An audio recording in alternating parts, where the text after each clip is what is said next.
So I'll start in a few minutes after a few more people join, maybe around 5:35.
Okay, so welcome to session 8 of the Logistem Linguistics Club.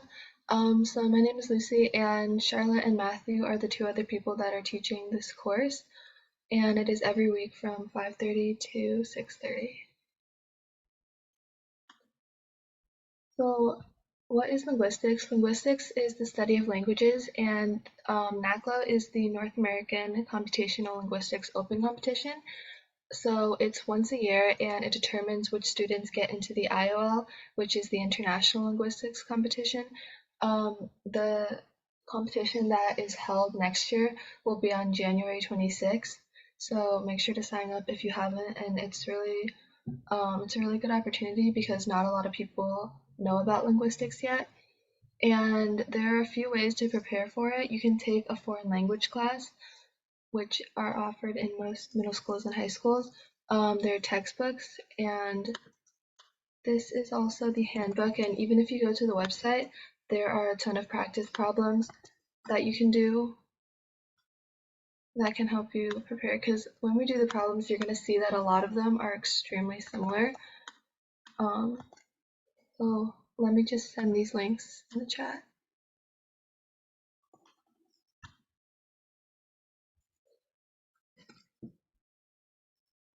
And then this last one is a YouTube video by Zara, and she basically explains the different type of problems that there are and how to go about solving them.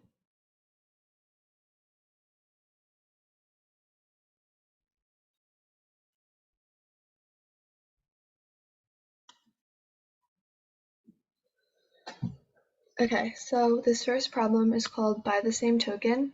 So while sifting through some old papers in a computer science department, you come across a table of words and numbers. At first, it seemed as if these numbers were behaving completely unpredictably. And then this is the table. So there's 3 columns, and you can see the word, the types, and the tokens. And what you have to do is fill in the missing letters on the charts and the patterns of how they work. So I'll give you guys maybe 5 minutes, and then I'll tell you what it means, and then you can solve the rest of them. Keep in mind that the words do not have to be real words. Do try to use real English words, but you can also just put letters together. So yeah.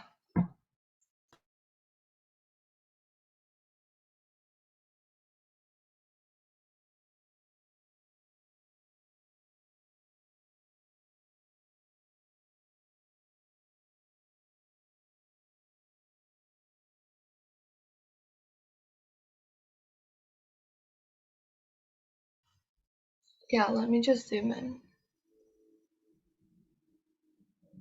Okay, let me know if that's better.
Can I send my answer or just keep it?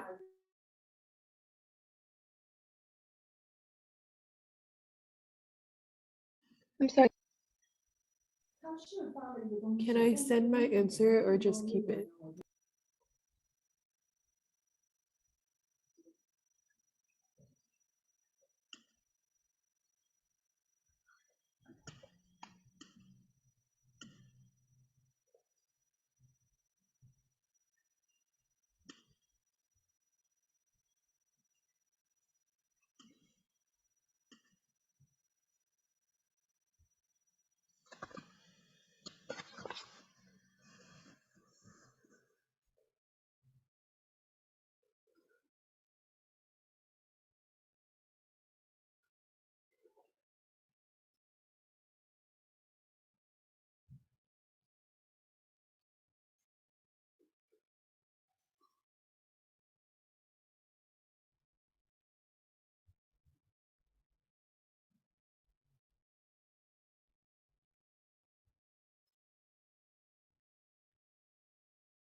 Alright, so I'm gonna go over it a little bit. Unfortunately, I don't have access to the private chat this time, so you've probably noticed that types means the number of letters that are in the word, or sorry, tokens means the number of letters that are in the word, and then types mean how many times one letter appears, so like the distinct almost. So in tokens, a letter can repeat, but in types, it can't. So let me notate here real quick. So in hemi, demi, semi, quaver, for example, there are 1, 2, 3, 4, 5, 6, 7. I'm pretty sure there are 18 letters, but as you can see, like Emmy repeats twice, so we're not going to count that. And then you kind of have to be careful with the counting, but it's 1, 2, 3, 4, 5, 6, 7, 8, 9, 10, 11, I believe, because E repeats.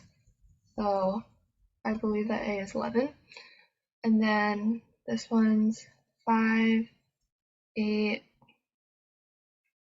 this one's 1, so you have to think. I mean, there are like a lot of possibilities for the answers here, but like A or I is a word that has one letter and doesn't repeat.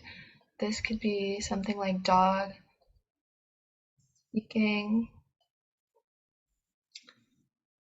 So in here, you have to think of a word that has 4 letters, but the letters repeat twice. So noon would work.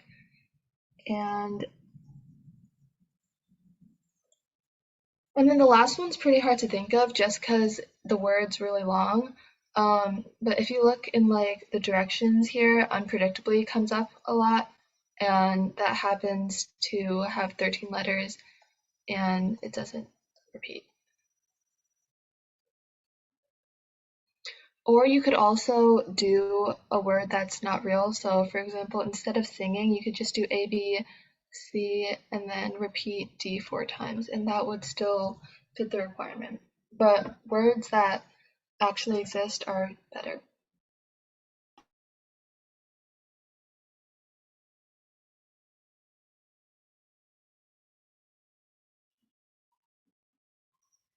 So I'm gonna send a website, which I thought was interesting. It basically just describes words that don't repeat but are really long. Let me send that real quick.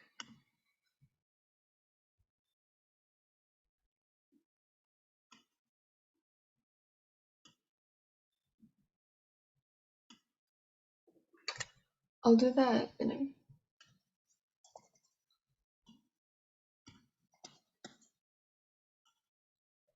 Alright, so on to the second part of the question. You find one more mysterious table amongst the papers. It shows the word in Shilba, a Berber language spoken in Morocco that is also known as Tasusi, along with their information about their types, tokens, and translations in English.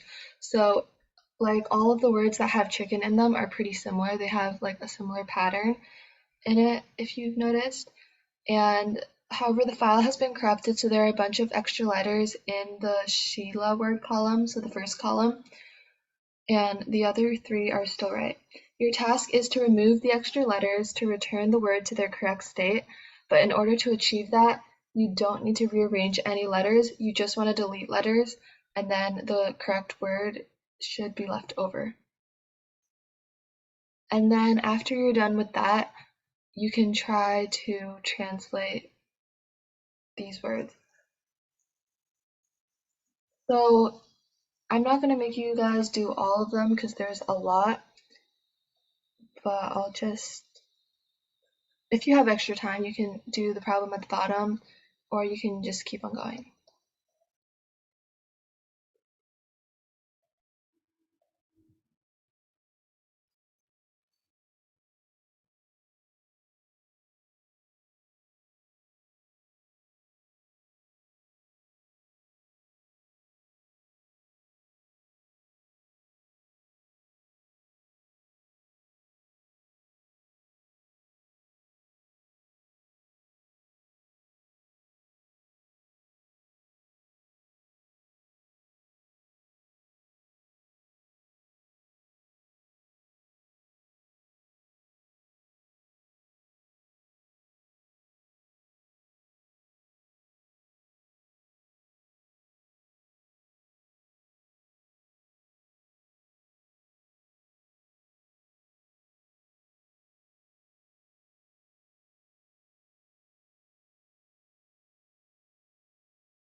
Okay, so let's go over it.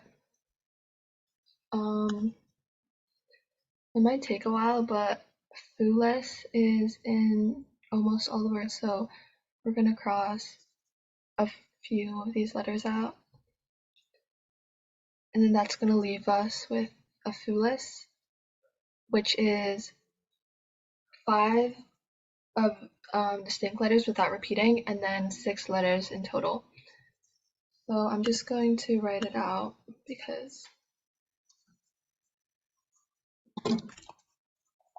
this one should have been to West, and then this one's really similar, but with an I and then an IN at the end. So let me know if you have any questions on how I solved these, and I can explain.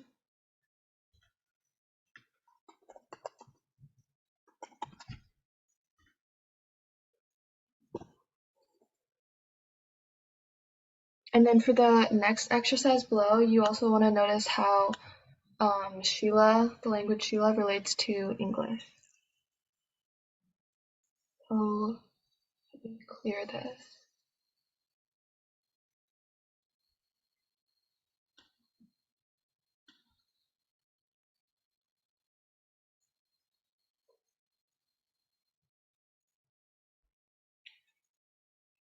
And then the bottom is pretty much the same thing. So the pigeons in the first problem didn't have genders, but the chickens, I think, did, so you just move that down. So this would be for a female pigeon. This would be for a male.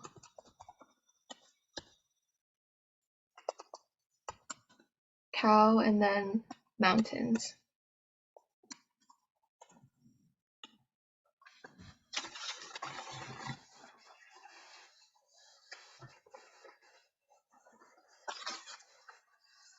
Okay, so let's move on to the next problem.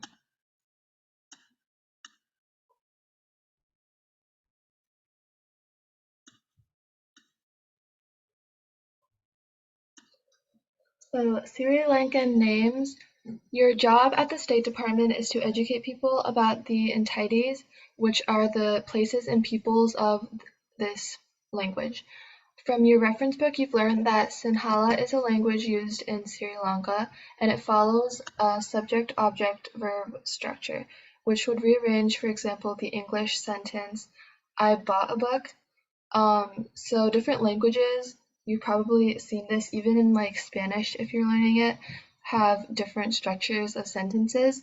So in this language, I, which would still be the same subject, is first, and then a book, which is the object, and then bought, which is what you're doing, goes at the end of the sentence.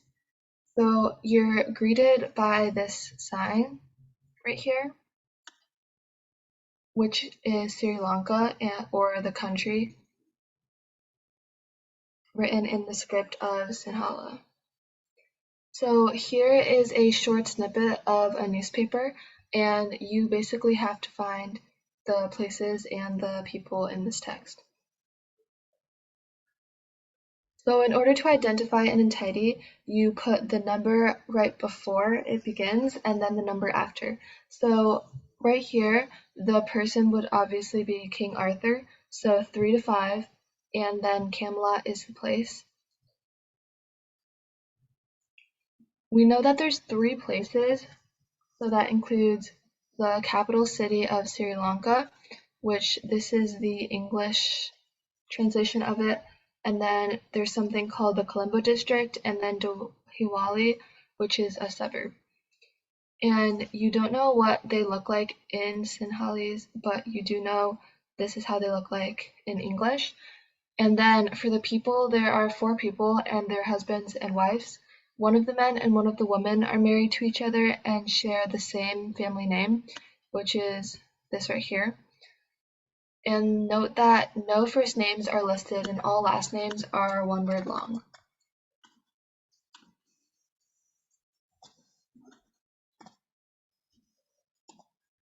Let me send that real quick to the chat.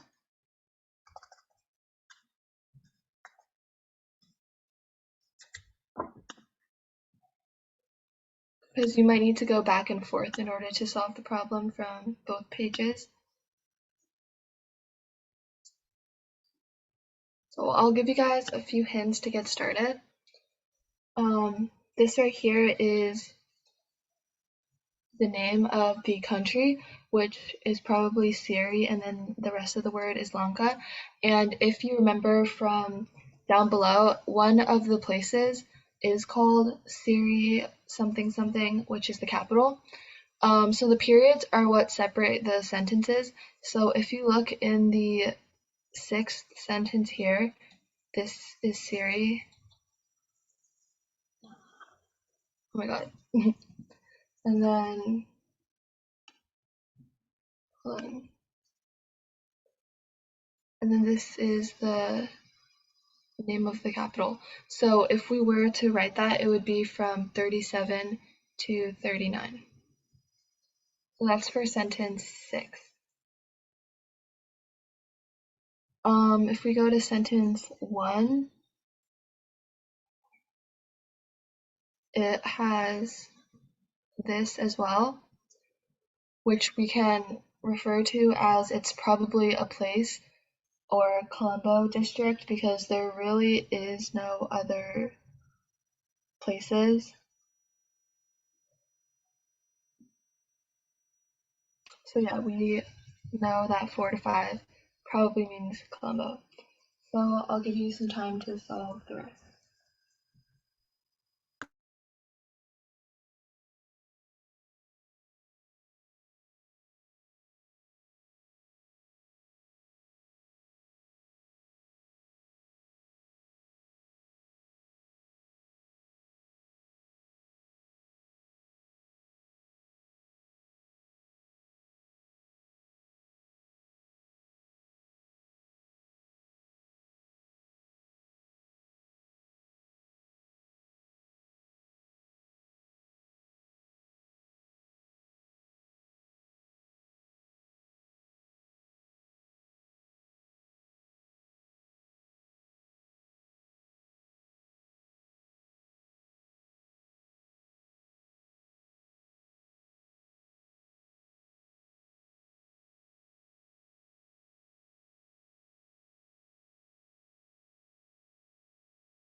Okay, so I just highlighted some things that you might want to notice when you're first doing the problem.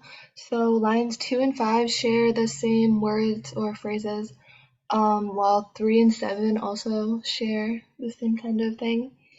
So since the language is like this, you can assume that the words at the end of the sentences here are not our names because we know that the people are married, so they probably have the same connected phrase. And then the sentences also have, like, they start with this symbol right over here,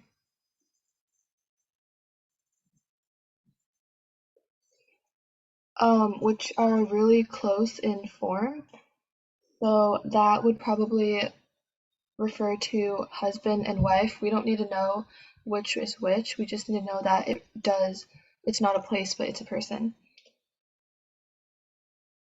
So let's look at 5 and 7. They also follow the same pattern, so we can assume that's the other married couple, and it is a rule that the names are one word long and there are no first names. So then that leaves the last place to be sentence number 4, which is Dahiwala. So I'm gonna fill out the chart over here. So you want to take the number before and after, and then also put if it's a person or a place.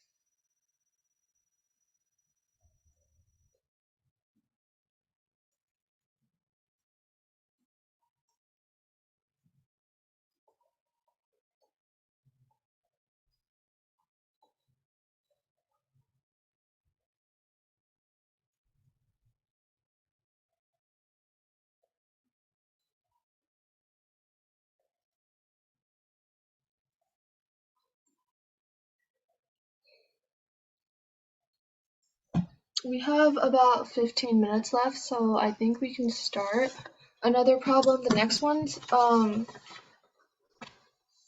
not that hard, but it might take a while, so I'll show you guys. I strongly suggest you print the next one out too, because it's going to be really hard to look at.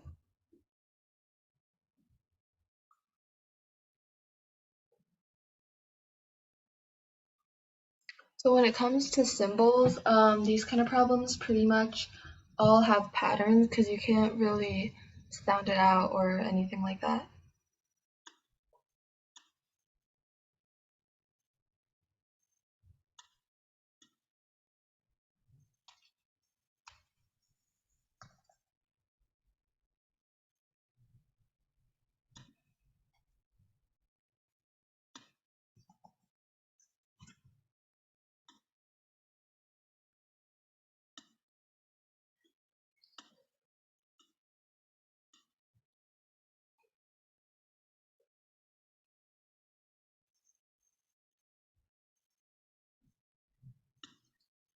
Okay, give me 1 second to just.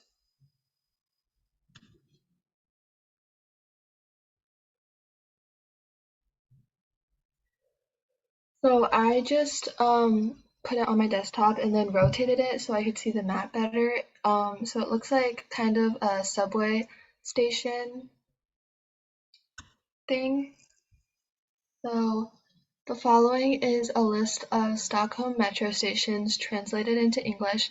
A few of them are pretty loose and some are a bit over literal. Nonetheless, you have to match all of the names up to over here. So so open it on your tab or you can print it out because I can't share both of the screens at the same time. But yeah, you guys can take a little bit to try to figure this problem out.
Alright, so I'll go over a few of them too, because they're pretty much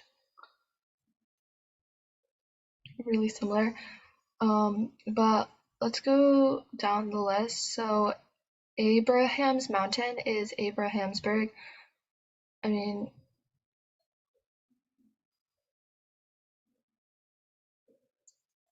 it's kind of obvious because of what it started with, but that's 29. And then let's go down to Fathertown and Fathertown Beach. So it is 61 and 62. Let me just find that real quick. So yeah, it's basically just the same word, but with strand. So strand means beach. And I'm pretty sure that comes up again in one of the other ones around. And then mountain is berg. So when we go to Dark Mountain, which is number 24, it's Blackberg.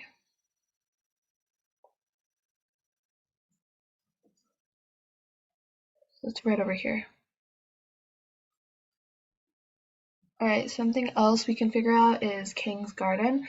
It is the same word, almost the same in English. So it's actually number 1, which is, I'm trying to find the numbers. Well,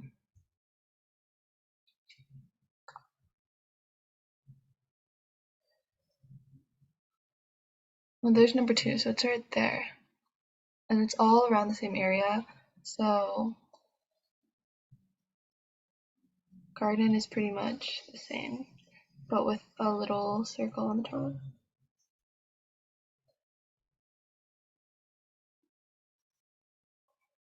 Square means plan. That also comes up a lot. Thank you. So number 35, number 84, number 36, number, I think that's all, but those, oh, and number 92. Those all have plan in it, so those are all squares. And then you pretty much go on like that to solve all of the problems. So that's pretty much it for this class. Thank you so much for coming, and make sure to come next week at the exact same time. And just stay behind if you have any questions. Thank you.